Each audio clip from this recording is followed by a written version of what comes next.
इस क्वेश्चन पे आते हैं बेटा। इस क्वेश्चन को देखते हैं ये क्या कह रहा है। A uniform solid cone of height 40 centimeter is shown in the figure. The distance of the center mass of the cone from point B, the center of the base is. ठीक है भाई,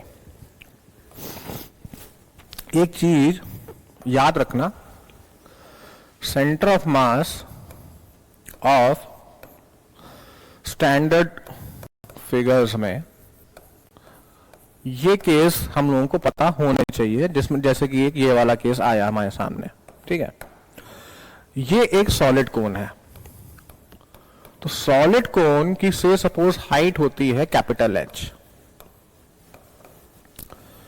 तो सेंटर ऑफ मास अगर आप base से देखते हो तो वो हमेशा h/4 की हाइट पे होता है। ठीक है, तो इस केस में h कितना है 40 सेंटीमीटर, तो सेंटर मास का होना चाहिए 40/4 सेंटीमीटर फ्रॉम बी, यानी कि 10 सेंटीमीटर। ठीक है, तो इसका आंसर तो हो गया 10 सेंटीमीटर। इसी के साथ साथ ये भी आप ध्यान में रखो, उससे सपोज आपको ये बात नहीं पता थी, तो अगर ये एक हॉलो कोन होता,